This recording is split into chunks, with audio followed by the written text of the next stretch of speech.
After playing the role of a wicked woman for a decade, my innermost thoughts were broadcasted live to everyone. In a desperate bid for survival, I diligently portrayed a malicious supporting character for 10 long years. Suddenly, the book transmigration system announced, "Congratulations, host, you are now free." What the system failed to mention was that this so-called freedom entailed broadcasting my genuine thoughts from the past 10 years directly into the minds of all those around me. Thus, the very moment I was pushed down the staircase by the male lead Fu Xian, he distinctly heard my inner voice. Finally pushed him away. Thank goodness, or else the chandelier falling in 3 seconds would have crushed him instead. Sigh, I've truly exhausted myself over these 10 years trying to save his wretched life. Fu Xian's expression froze instantly. Jiang Yao, you heartless woman, why don't you just die? Fu Xian's voice was as sharp as ice, each word striking at my heart. I clutched my elbow, which had been bruised when he pushed me down, awkwardly sprawled on the staircase, gazing up at him. He towered over me, his handsome face twisted with disdain and hatred, as though I were nothing more than filthy refuse. Behind him stood his beloved, the radiant Su Wana, clad in a pristine white dress, shrinking tearfully into Fu Xian's embrace, casting timid glances my way. Brother Xian, please don't blame Sister Yao Yao, she just loves you too much. What a classic line, what a quintessential scene. For 10 years, I have been enacting this same drama daily. According to the script provided by the system, I should now rise menacingly, pointing a finger at Su Wana, and scornfully declare, "You wretched creature. It's all your fault for seducing Fu Xian. I shall tear your face apart today." Yet before I could utter a word, the cold, mechanical voice of the system echoed in my mind. Ding. Strategy task completed. Host Jiang Yao, congratulations, you are free. I was taken aback. Free? Just like that? Before I could fully grasp this revelation, a sharp, piercing crack resonated above me. I jerked my head upward. The lavish crystal chandelier in the banquet hall was plummeting from the ceiling, aimed directly at the spot where Fu Xian and Su Wana stood. My pupils dilated, and I instinctively shouted, "Get away!" But the persona assigned to me by the system was that of the malicious supporting character, not the heroic savior. For the past decade, to save him, I had resorted to various schemes and traps, pushing him away from the brink of death time and time again. This time would be no different. In the final 3 seconds before the chandelier crashed down, I summoned every ounce of strength, scrambled to my feet, and dashed forward, shoving Fu Xian aside. He stumbled back, while I, having exerted too much force, tumbled down the staircase. Boom. A thunderous sound erupted as the chandelier shattered where I had just pushed him. The room erupted into screams. My body felt as if it had been dismantled, my forehead striking the steps, warm blood trickling down. Through my blurred vision, I saw Fu Xian standing unscathed, though his expression was one of extreme displeasure. He likely thought I was merely employing another ploy to elicit his sympathy. Indeed. His cold voice rang out once more, "Jiang Yao, what trick are you playing this time?" The pain left me speechless, and I could only critique silently in my mind. At least I had pushed him out of harm's way. Otherwise, he would have been struck by the falling chandelier 3 seconds later. Sigh. I had truly worried for his life over these 10 years. This dog of a man, how is it that he survives everything, car accidents, falls, kidnappings, and assassination attempts without me? Forget it. Now that I am free, his life and death are no longer my concern. Just as I was about to close my eyes and savor my hard-won freedom, I noticed an eerie silence enveloping the room. Everyone was staring at me with expressions of shock, as if they had seen a ghost. Especially Fu Xian, whose typically stoic face now bore the marks of astonishment, confusion, and bewilderment. He stood frozen, as if struck by lightning, fixated on me, his lips moving yet failing to form any words. I was subsequently taken to the hospital, where the Fu family's private doctor treated my wounds, stitching up my forehead and placing my arm in a cast due to a minor fracture. Lying in the hospital bed, I stared at the ceiling, my mind a blank slate. Free. For 10 years, I had been a puppet, doing whatever the system commanded to earn survival points. I had insulted Fu Xian, bullied Su Wana, and turned myself into a complete farce. Now, I could finally be myself again. The first thing I would do was distance myself from the walking source of disaster that was Fu Xian. As the door to my hospital room swung open, Fu Xian entered. He had changed out of his disheveled suit into a black shirt, his expression still as dark as ever. Behind him, Su Wana was notably absent. "You're awake?" His voice was hoarse. I ignored him, turning my gaze toward the window. Seeing him annoyed me. After 10 years, I was nearly fatigued by the sight of his unchanging face. I needed to hasten my discharge and book a ticket to travel the world. Fu Xin's demeanor visibly stiffened. He approached my bedside, pulled out a chair, and sat down, studying me with a complex expression. Earlier in the banquet hall, he paused, seemingly searching for the right words. What was it I heard? My heart sank. He heard that? How could he hear my thoughts? Could this be what the system meant by freedom? Was it broadcasting my inner monologue live? Tentatively, I thought to myself, what a lovely day for a demise. Fu Xin's face turned ashen, and he abruptly stood up, the chair scraping against the floor with a jarring noise. Jiang Yao. He nearly growled my name through clenched teeth. Don't go too far. I understood. I truly understood. The system was not granting me freedom. It had simply swapped me from one cage for another, a larger one made of glass with no privacy. I was so enraged that I nearly leapt from the bed. Damn system. I wish your CPU would overheat, your circuits would burn out, and your code would become a chaotic mess, only to be struck by lightning on your way out. Fu Xin remained silent. His expression shifted from anger to suspicion, and then to a depth I could not comprehend. It seemed he was trying to ascertain something, inching closer to me, his dark eyes swirling with inscrutable emotions. So, you pushed me not to gain my attention, he said, his voice strained, but to save me? I shut my eyes, refusing to answer such a foolish question. Did he want me to admit that for the past decade, I had been a fool, enduring his disdain while silently shielding him from all calamities? I could not bear such humiliation. Save him? I would rather he perish. I had pushed him simply because he was in my way, standing there like a useless pole. Fu Xin reached out a hand toward me, halting midair. The atmosphere in the room turned oppressive, as if the very air had solidified. Jiang Yao, he enunciated deliberately. Look me in the eyes and say it again. I couldn't be bothered to respond. After all, he could hear me. What difference would it make if I spoke? Insane. Why should I heed you? Fu Xin, you'd best leave now and not disturb my plans for retirement. My idyllic fantasies were ruthlessly interrupted by him. You're not going anywhere. Fu Xin's cold voice cut through as he retrieved his phone and dialed a number. Cancel all of Jiang Miss' passports and identification documents. She is not permitted to leave the city without my consent. My eyes flew open in disbelief as I stared at him. What the hell? Fu Xin, have you lost your mind? By what right do you restrict my freedom? That's illegal.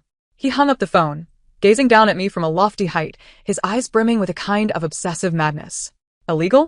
Jiang Yao, which of the things you did to me was not against the law? You shall not leave my side until you have elucidated everything. I was infuriated to the point of laughter. Explain? Explain what? Should I elucidate how I masqueraded as a corporate spy to rescue him, leaking his business secrets to his rivals, when in truth that document was evidence of his rival's criminal activities? Or should I clarify how I deliberately wrecked his car during a race to ensure he missed the competition, thus avoiding a series of explosions? Perhaps I should elucidate how, in my attempt to save him, I poured ink into his favorite antique vase, provoking him to imprison me, only for that very private jet he was to take to meet with disaster that day? How could I possibly explain these actions? Should I confess that I possess a system capable of foreseeing his demise? Would he believe me? He would only think I was mad. Fu Xin, you are nothing but a megalomaniac, a paranoid, a control freak. I have no explanations to offer you. I have endured enough over these past 10 years. Let me go.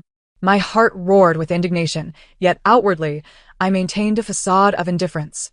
With each silent accusation I cast upon him, Fu Xin's complexion drained of color, inch by inch.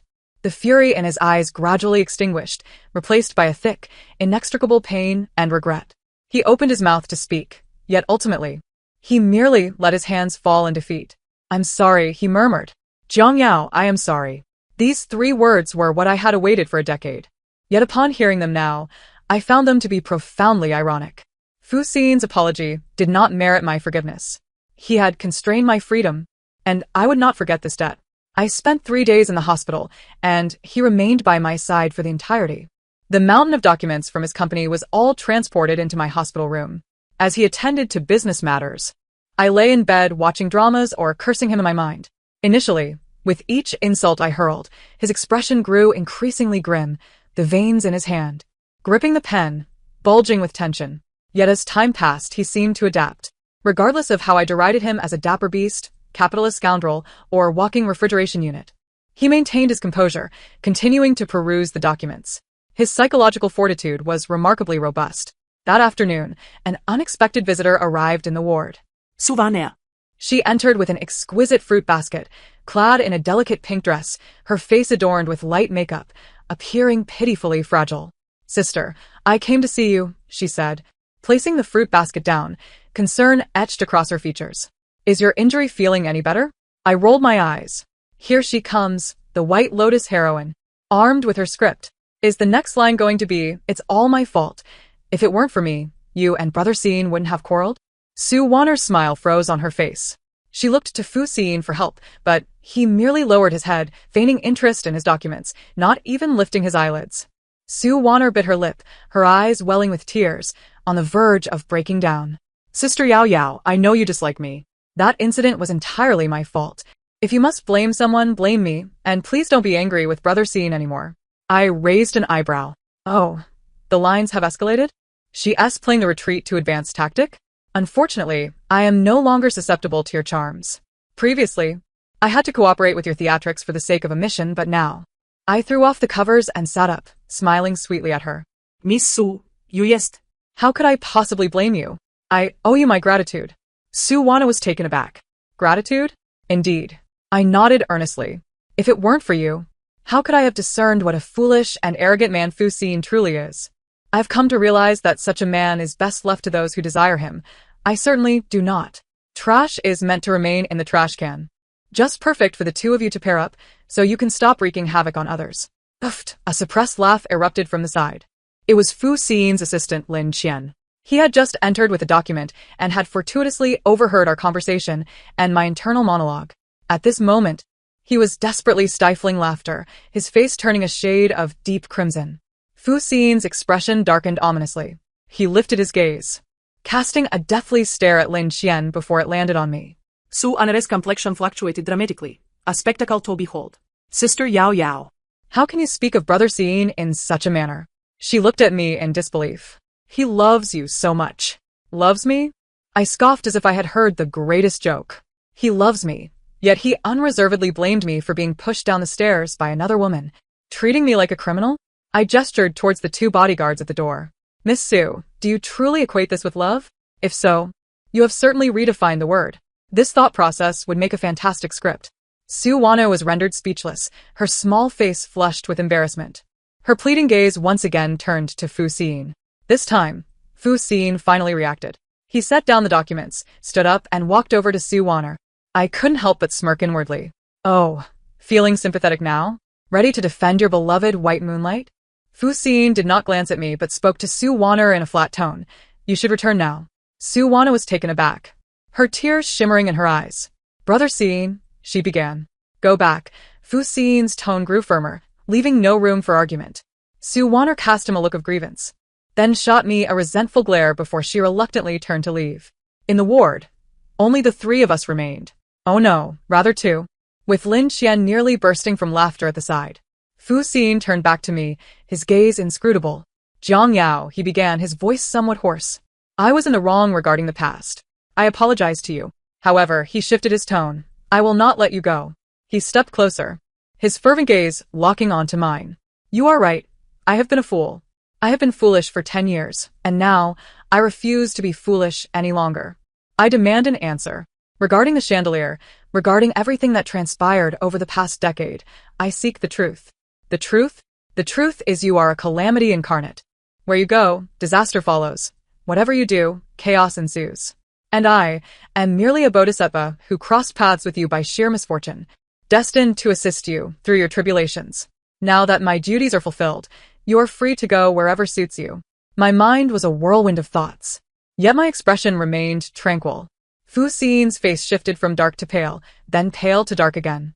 Ultimately, he took a deep breath, as if making a momentous decision. "Very well. If you do not speak, I will investigate myself." Fu Xin was true to his word. The following day, Lin Qian arrived with a mountain of documents, all purported evidence of my past schemes against Fu Xin over the last decade. He proceeded to re-examine each incident before my very eyes. The first incident was from 3 years ago, when I leaked confidential information from his company. Once, Fu Xiyuan nearly suffered a loss of a project worth billions due to my betrayal. He confined me within the villa for an entire month. "Now, Lin Xian presented the latest investigation results before him. President Fu, we have clarified the matter. The opposing company we competed with back then was indeed a shell corporation, whose sole aim was to deceive us of our core technology. Shortly after acquiring the fake confidential information from Miss Jiang, that company was sealed off for fraud, and its responsible party remains incarcerated. Lin Xian paused, cautiously glancing at me. Moreover, our investigation revealed that it was also Miss Jiang who anonymously reported that company to the police back then. Fu Xiyuan's grip on the documents tightened, his knuckles turning white. He remained silent for a long while before raising his gaze to meet mine, his eyes reflecting a vulnerability I had never witnessed before. Why? He inquired. Why didn't you tell me? I could barely muster the energy to respond. Tell you? Should I reveal that I possess a system capable of foreseeing your impending betrayal? That would only lead to you regarding me as a monster, sending me to a research facility for dissection? Fu Xiyuan merely opened and closed his lips a few times, ultimately saying nothing, only picking up the second document. The next issue pertained to the car incident I had caused. Lin Xian's voice trembled ever so slightly. President Fu, we have also investigated the aftermath of that race. The driver who won the championship, on his way home after receiving the award, suffered brake failure and plunged off a cliff, resulting in both vehicle and life lost. The police investigation uncovered that someone had tampered with his car. He continued, the original target of the tampering was you. The hospital room fell into a deathly silence. Fu Xiyuan's breathing grew labored. He lifted his head, his eyes reddened and fixed on me, resembling a wounded beast. So, you crashed my car to save me? I stifled a yawn, turning away from him. What else could it be? Did you think I had nothing better to do than spend millions on a new car just to create a ruckus? Fu Xiyuan's towering figure swayed slightly. It seemed he could hardly bear the weight of this successive barrage of revelations as he slumped into the chair, his hands pressing painfully against his face. Lin Xian stood by, not daring to breathe. I felt Fu Xiyuan's gaze burn into my back like a branding iron.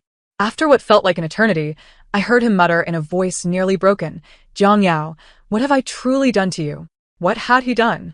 Honestly, not much, merely treated me as an enemy, a lunatic, and refuse. But that was of no consequence. At least I am free now, and from here on out, paths will diverge. Once I leave the hospital, the first thing I will do is exhaust your credit card, reclaiming what you owe me in emotional damages over the past decade, principal and interest included. Lost in my delightful fantasies of shopping, I was oblivious to the fact that the moment Fu Xiyuan heard my thoughts, he abruptly lifted his head, a glimmer of light flashing in his reddened eyes. On the day of my discharge, Fu Xiyuan personally came to collect me. Behind him trailed a line of bodyguards clad in black, along with Lin Xian, who held a large bouquet of champagne roses. To an outsider, it would appear as if a prominent figure was making an appearance. Zhang Yao. Fu Xiyuan approached me, Presenting a black velvet box. Upon opening it, I discovered a black card and a set of keys. The card has no password. Feel free to use it as you wish. He gazed at me with fervor. The keys are for the hillside villa, and all my properties, including sports cars, have been transferred to your name. I was taken aback. What the hell?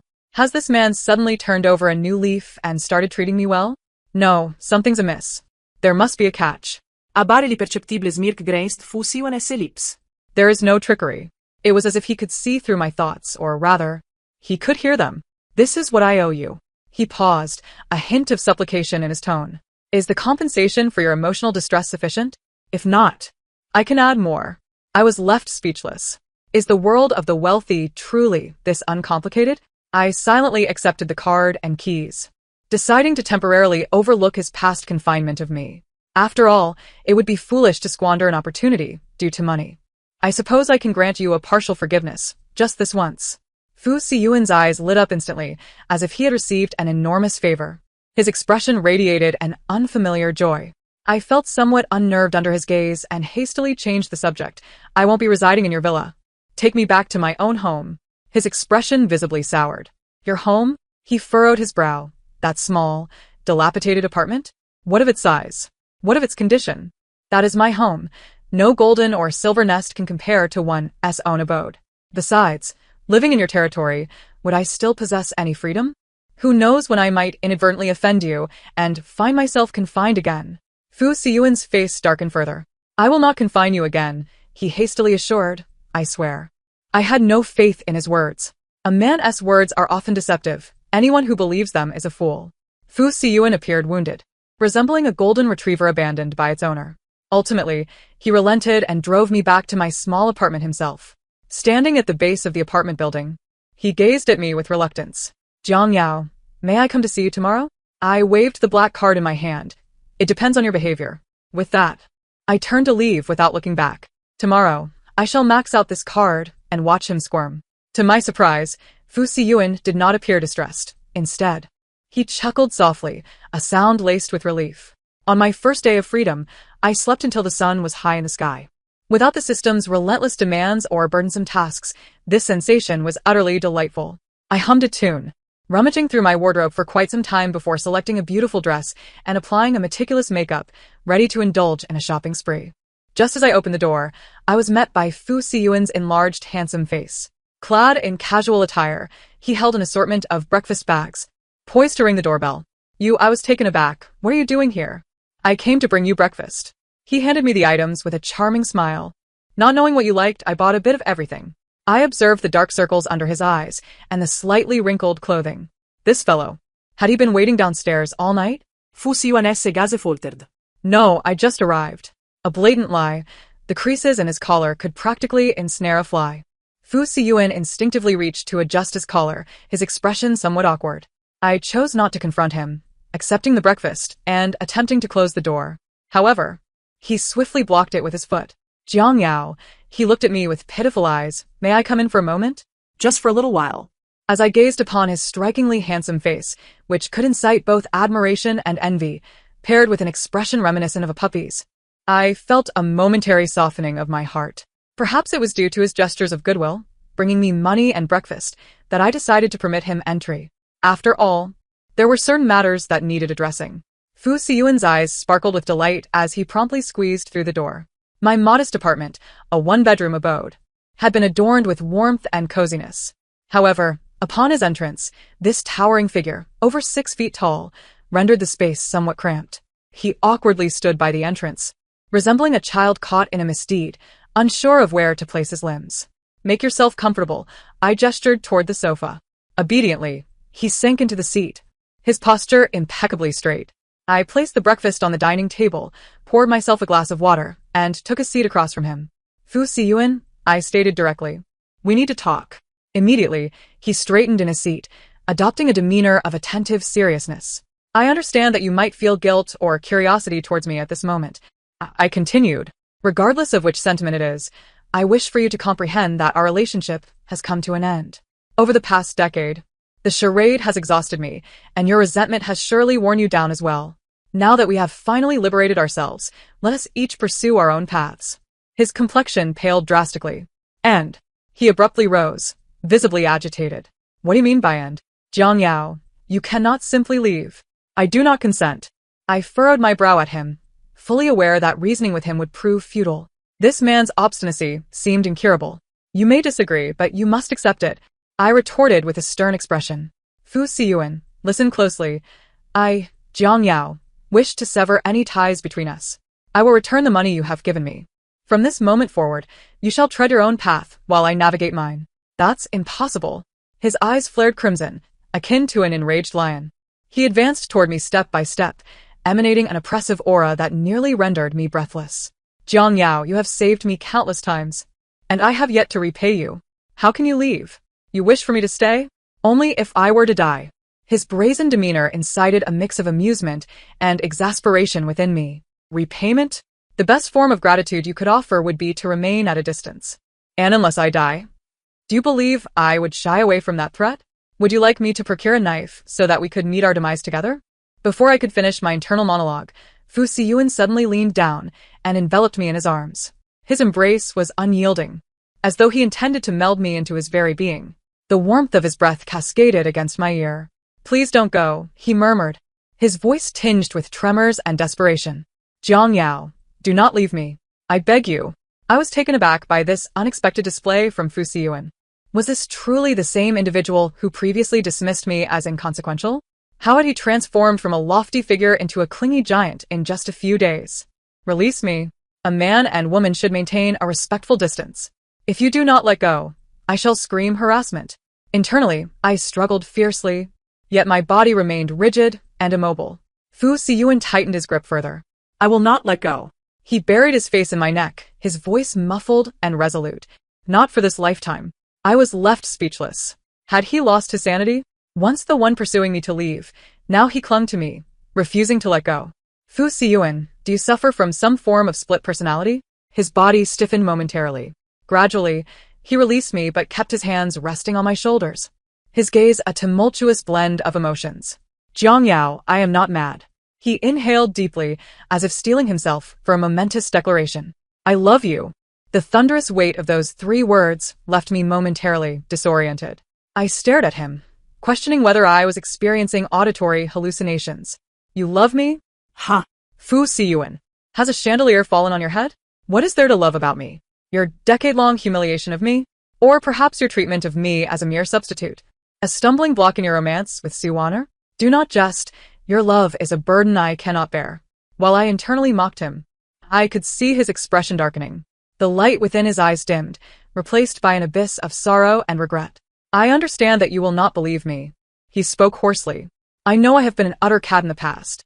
But, Jiang Yao, please grant me another chance. Allow me to compensate you. To treat you well, let me enough. I raised my hand to halt his heartfelt confession. Fu Siyuan, please retract your words. I regarded him coldly. I do not seek your compensation, nor do I covet your love. I simply wish to live my own life now. Please do not intrude upon it. I issued my decree for him to leave. Fu Siyuan remained rooted to the spot, his gaze fixed on me, as if attempting to etch my image into his soul. After a long silence, he nodded. Very well. I will not disturb you. With that, he turned and departed my apartment, exuding an air of melancholy. Observing his desolate figure, I felt no sense of satisfaction, only a nagging irritation. At last, he has left. I hoped he would honor his word and refrain from reappearing. However, I was far too naive. Fu Siyuan indeed ceased to disturb me. He merely adopted a more suffocating approach to remain a part of my life. The following day, as I embarked on a shopping spree, I discovered upon entering the mall that it had been entirely cleared for my benefit. The manager and a host of attendants stood at the entrance, bowing deeply. Miss Jiang, President Fu has instructed that the entire mall is to serve only you today. I was taken aback. Fu Siyuan, you extravagant fool. Clearing a mall doesn't come without a price. Entering a luxury boutique, I casually picked up a bag, only to be met with an enthusiastic sales associate. Miss Jiang, you have exquisite taste. This is our brand's latest model, limited to 3 worldwide. And President Fu has already purchased it for you. I was speechless. At another jewelry store, I admired a necklace. The attendant beamed brighter than flowers, exclaiming, Miss Jiang, this is the Tears of the Stars that President Fu specifically acquired for you. The designer insists that only someone of your caliber deserves its beauty. Once again, I was left voiceless. After a day of shopping, I returned home empty-handed. Everywhere I went, everything I desired had already been purchased by Fu Siyuan in advance. That evening, as I opened my door, I was greeted by a mountain of shopping bags and gift boxes, leaving me momentarily speechless. In the center of the living room stood Fu Siyuan, wearing an expression that begged for approval. Do you like it? He asked. I prepared all of this for you. I looked at him, rendered speechless by my fury. Like it? Fu Siyuan, are you humiliating me with your wealth? Do you think that having money makes you superior? Do you think that this will atone for the pain you have inflicted upon me in the past? I declared with a piercing intensity. Let me assure you, it is impossible. The smile on Fu Siyuan's face faltered, his complexion gradually draining of color, rendering him pale. I did not mean it that way. He stammered in a flustered manner. I merely wish to bring you joy. I am at a loss as to how I can earn your forgiveness. Lin Qian mentioned that girls are fond of such gestures. Observing his helpless demeanor, my anger inexplicably diminished by half. What a misguided suggestion from that dog-headed strategist, Lin Qian. Did he think I lacked such trivialities? What I yearned for was freedom. Fu Siyuan seemed to seize upon the essence of my words, his eyes brightening with curiosity. Freedom? He inquired tentatively. What kind of freedom do you desire? As long as you voice it, and it is within my capabilities. Gazing at him, a sudden idea struck me, one that might shatter his resolve entirely. I smirked and approached him, reaching out to entwine my fingers in his tie, pulling him closer. My warm breath fanned against his face. Fu Siyuan, I whispered tantalizingly and dangerously in his ear, you wish to compensate me, do you not? Very well. I want you. I paused, satisfied as I beheld the flames igniting in his eyes. I want you to retrieve, one by one, all that Suwana has taken from me over the years. I demanded that he personally obliterate his cherished white moonlight. I wanted him to choose between his so-called true love and me, his enemy. Fusian, do you dare? His body stiffened abruptly, the fire in his eyes extinguished, replaced by shock and disbelief. What did you say? I said, I emphasized, enunciating each word. I want you to destroy Suwana. Releasing his tie, I stepped back, watching him with a sense of calm intrigue. What's the matter? Are you afraid? Do you not adore me? Do you not wish to compensate me? Is this trivial task beyond your capabilities? Fu Xian's expression darkened to an extreme degree. He regarded me with a gaze that wavered between struggle, anguish, and a hint of an inscrutable emotion. I was acutely aware that my demand was excessive. Suwana was his beloved white moonlight, the one he had cherished for a decade. Despite the revelations of the past, 10 years of affection could not simply be severed. I intended to use Suwana to compel him, to force him to confront his own heart, and to ultimately let go. Hesitating, were you? I knew it. All that talk of love and compensation was mere pretense. The moment his white moonlight was mentioned, he faltered. Fu Xian, you coward. My inner voice pierced him like daggers, his pallor intensifying. He clenched his fists tightly, the veins on the back of his hands bulging, as though he were enduring immense suffering. Just as I suspected he would refuse, he lifted his head, his eyes, now reddened, locking onto mine. Very well. He forced out a single word through gritted teeth. I agree. I was taken aback. Did he truly agree? Was he genuinely prepared to confront Suwana for my sake? Was this man serious? Seemingly oblivious to my astonishment, Fu Xian retrieved his phone and dialed Lin Qian. His voice was as cold as ice. Lin Qian, notify everyone that Fu Group will cease all collaborations with the Su family. Furthermore, investigate everything Suwana has done under my name over the years, gather evidence, and present it to the media. I want her to be utterly disgraced. On the other end of the line, Lin Qian appeared taken aback, stammering, Fu Zong, are you certain? Me Su. I am certain, Fu Xian interrupted, his tone leaving no room for argument. Do as I say.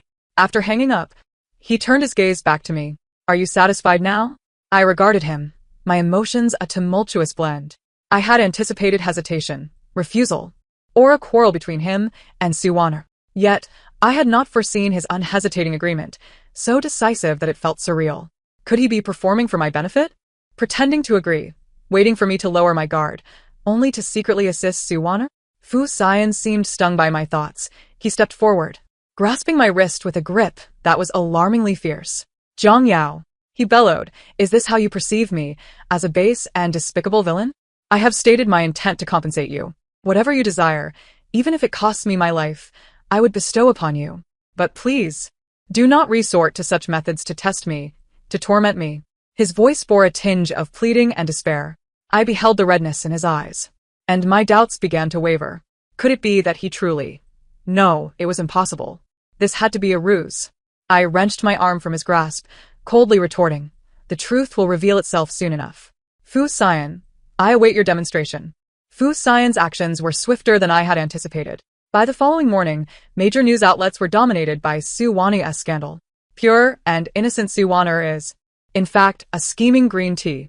Suwana exploited the Fu Group CEO's name to suppress newcomers and seize resources. Suwana fabricated her credentials, her persona shattered. Each alarming headline was accompanied by a plethora of damning evidence, recordings, videos, contracts. Suwana's carefully cultivated image of purity and kindness was obliterated overnight, leaving not a trace. The internet erupted in outrage. Her Weibo was besieged by furious netizens demanding she exit the entertainment industry. The Su family faced repercussions as well. The Fu Group's unilateral termination of collaboration sent the Su family stock plummeting, teetering on the brink of bankruptcy. Suwana's parents, alongside her, attempted to confront Fu Xian outside the Fu Group building but were thwarted by security. Suwana knelt on the ground, sobbing heartbreakingly, drawing a crowd of reporters and onlookers. Meanwhile, I sat on the sofa in Fu Xian's office, observing the spectacle below through the surveillance footage. Ah, how the tides have turned. Not long ago, she had used her tear-streaked visage to elicit Fu Xian's sympathy, rendering me the target of disdain. Now, retribution had arrived. Fu Xian sat across from me, silently peeling an apple. He appeared utterly indifferent to the chaos unfolding below. Do you feel vindicated? he asked softly as he handed me the sliced apple.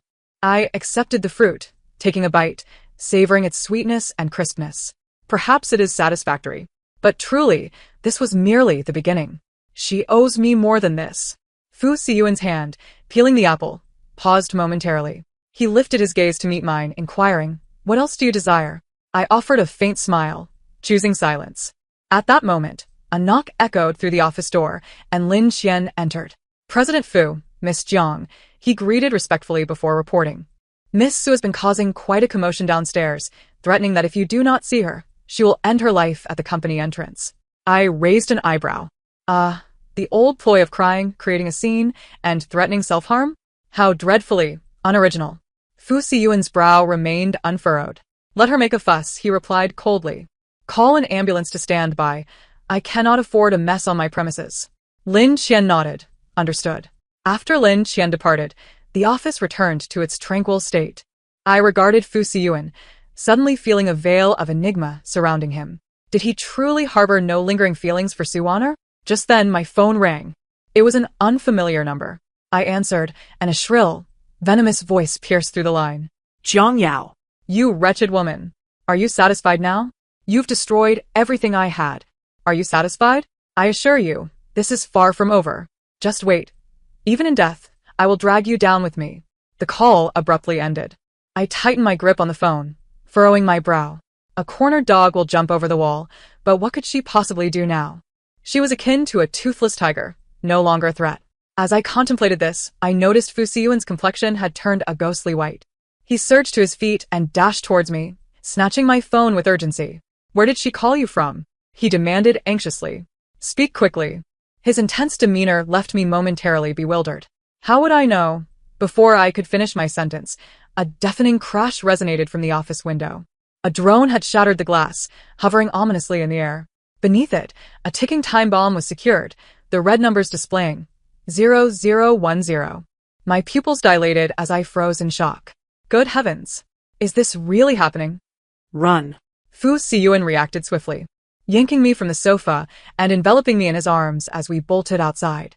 His chest was solid and warm, the rhythm of his heartbeat resonating strongly. In that instant, I found myself devoid of fear. 9, 8, 7. The countdown on the bomb felt like a death knell. In the corridor, employees screamed in panic, scattering in every direction. Fu Siyuan held me tightly, navigating against the tide of chaos, his destination clear. The rooftop. Hold on to me, he shouted, his voice slightly unsteady from the exertion. Instinctively, I clung to his waist. This man could run quite fast, though I wondered if we would make it in time. Ah well, if death were to come, at least I would drag this insufferable man down with me, which didn't seem too regrettable. Fu Siyuan's body stiffened momentarily. He quickened his pace. "Shut up," he gritted through clenched teeth. "No more nonsense. I won't let you die." Finally, with only 3 seconds remaining on the countdown, we burst onto the rooftop. The wind whipped violently, nearly forcing my eyes shut. A helicopter awaited us, poised for takeoff.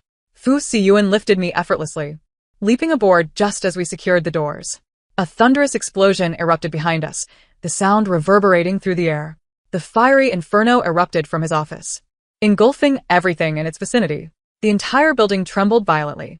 I pressed against the window, staring down at the sea of flames below, my heart racing with lingering dread. What a lunatic! Su Wanner truly was insane. She intended to take us both down with her. Thankfully, Fu Siyuan had reacted swiftly. I instinctively turned to look at the man beside me.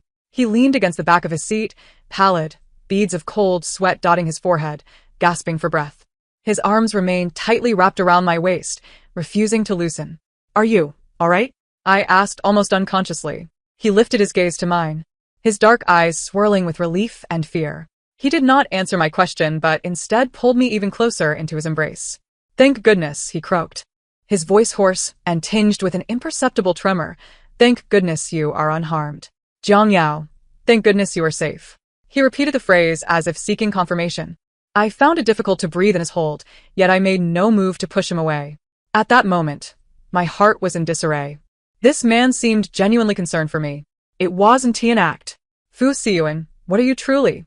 My thoughts were interrupted by the urgent ring of my phone. It was Lin Qian calling. Fu Siyuan released me to answer, his expression darkening instantly. What did you say? She escaped? A bunch of useless fools. Find her. Turn the entire city upside down if you must, but bring her to me. He hung up, his face contorted with rage. Suwana has fled, he informed me. I nodded, acknowledging the grim news. A monk may run, but the temple remains. She was now a wanted fugitive, with no money to her name. Where could she possibly go? As I finished my thoughts, I heard Fu Xiyun declare in an exceptionally serious tone, Jiang Yao, from today onward, you will move in with me. Until she is captured, you are not to leave my side. I frowned, ready to refuse. Again? Did he intend to imprison me in another guise? This is not imprisonment. Fu Xiyun seemed to read my thoughts, hastily explaining, it is for your safety. Su Wanner has lost her sanity. She is capable of anything. I cannot allow you to be in any danger. His gaze was imbued with an unprecedented seriousness and resolve. I stared at him, unable to muster the words to refuse. Very well, I shall reluctantly forgive him this time. The end. Thank you for listening, and I look forward to our next story.